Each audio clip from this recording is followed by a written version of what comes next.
Hello, welcome to Friday FPV channel. This video is made on June 2026 about how to activate the bidirectional DShot, RPM filter, and dynamic idle. So let's start.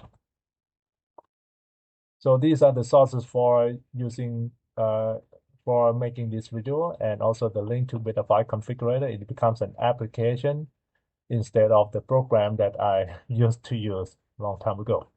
Okay. First of all, I would like to elaborate about the difference between ESC telemetry, bidirectional DShot, and RPM filter. First of all, the ESC telemetry is not bidirectional DShot, and bidirectional DShot is equivalent to RPM filter. If you get bidirectional DShot, you get RPM filter. And then bidirectional DShot does not provide ESC telemetry. However, it does send RPM data from the ESC to the flight controller. That's why RPM filter works. And about ESC telemetry, as of now, there's a new technology, extend DShot telemetry, which enable the sending of ESC telemetry through a single wire, which is the ESC signal wire. We do not need a separate wire between ESC TX and UART-RX on the flight controller anymore. We just use the ESC signal wire with this technology, extend DShot technology, extend DShot telemetry, EDT. But this technology only supported by some ESC firmware. With the BlueJ is the leading in this technology. So if you are using ESC with the BlueJ firmware, the most likely you will have the extended DShot telemetry capability. Okay, let's move on. Before we go into the action part, I would like to explain why we do all this. Because we want the better flight performance, and the ESC can help with better flight performance by these two features, RPM filter and dynamic idle.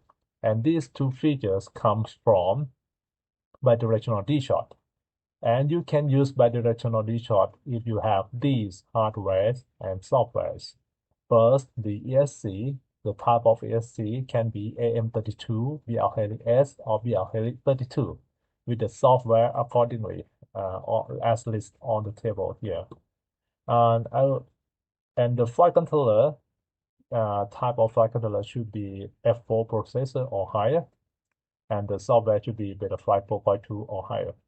And lastly, the software itself, the Betaflight configurator, version 10.6.0 or higher.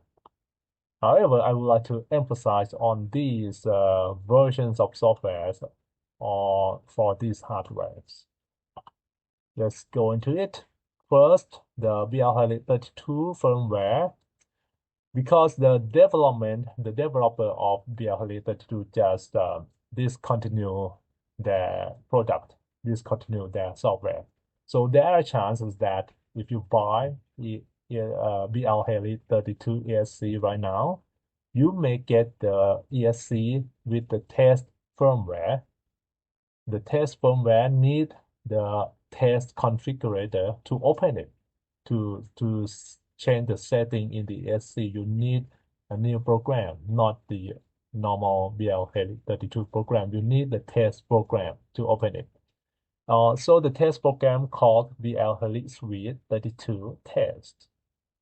And if you do not know how to find this program, I recommend you to ask for the program from your seller or the manufacturer of the ESC. Just contact them directly.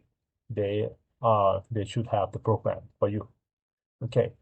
Next, FC firmware. The flight controller firmware nowadays it does not start with 4 point something anymore. It becomes dead format. For as you can see here in this example, 2025.12.4. So just get used to with the new numbers. And next, Betaflight configurator is no longer a program, it becomes an application, and the version does not start with 10 point something anymore. It becomes their format too. As you can see in this example on the right hand side, the app version is 2025.12.2. Okay. All right. Now let's move on to the action part to activate the bidirectional DShot. Connect your flight controller to the Betaflight configurator.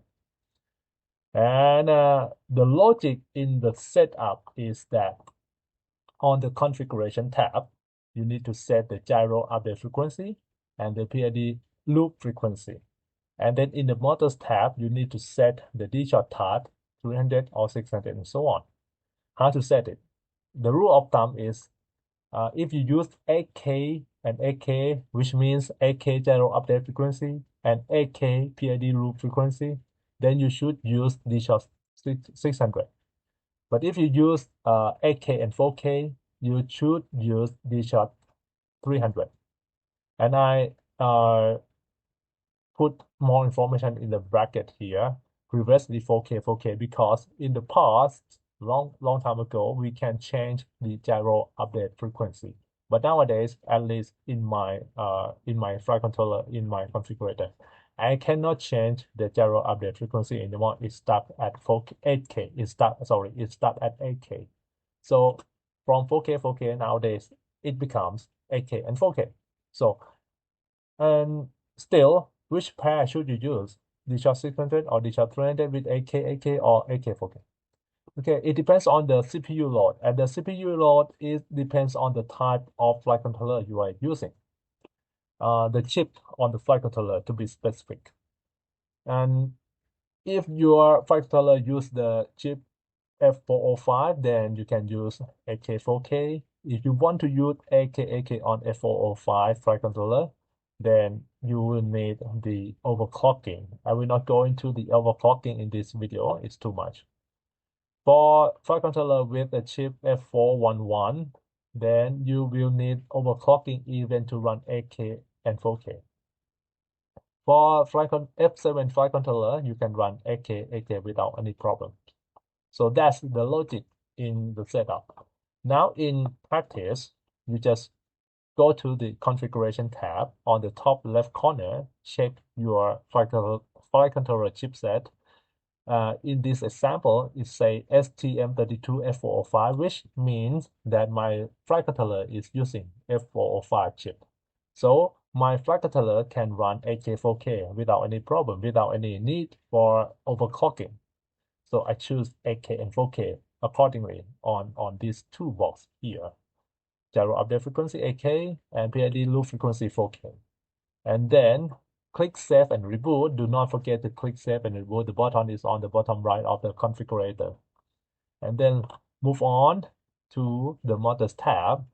On the Motors tab, you set the DShot according to the pair of the gyro update frequency and PID loop frequency you have chosen. So in my case, I chose DShot 300 because I select 8K and 4K. And then turn on the bidirectional DShot, toggle it on, and then input the number of magnets on the motor bell. It says motor poles, but actually it means the magnets on the motor bell. So just count the magnet on your motor or check the specification of the motor from the manufacturer data. Okay, so normally it is 14, but you should check again. By now, the bidirectional DShot is activated and RPM filter is working. But let's check the CPU load again. And in order to check it, it's not simple as looking at the CPU load percent on the bottom of the page. No, it's not realistic yet. I'll explain why. And then this step, checking the CPU load. You have to go to the CLI tab, and then in the typing box, type tasks with the S and hit enter, and then you will get these parameters.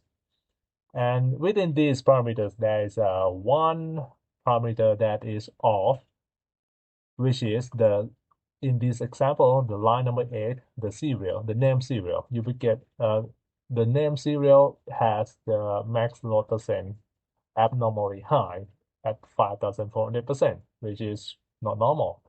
And it is because the radio transmitter is not turning on.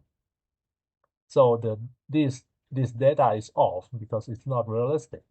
What you need to do is to turn on your radio transmitter and then type the text into the typing box and hit enter again. then you will see that the new parameter set has the serial data becomes more realistic. So in this example, it goes down to 61.6%. And now you can read the total number of your CPU loading. In this case, 43.7%. Just check that it is below 50% and you are good to go. So let's move on. After you check the CPU load, now you have to check the models error. Go to the model tab. In the model tab, then plug in the battery onto your drone with the propellers off. We do not want to fly right now. And if the propellers is on the motor, and somehow if the motor spin, it will cut your flash. Now, after you plug in the battery onto your drone, on the right-hand side here, check for the motor's error, indicated by the letter E with the percent following it. The percent should be 0, should read 0. If you do not read 0 after plugging in the battery onto your drone, then something is wrong. You should check the procedure steps that you have done again. Okay, after it reads 0, then you are good to go. Now, last step, check the gyro RPM filter is on. On the PID tuning tab, under the filter setting, just double check that this gyro RPM filter is toggled on. Okay, now let's move on to set up the dynamic idle, which is very easy. On the PID tuning tab, under the PID profile setting, and in the box throttle and motor setting, you will find dynamic idle value, and the recommended value is between 30 to 40. Somewhere around 30 to 40 is fine. If you set 0 into this box, it means the dynamic idle is off. And then you're good to go. And don't forget to click save and reboot. All right. And now all done. And this video is done. See you next video. Bye-bye.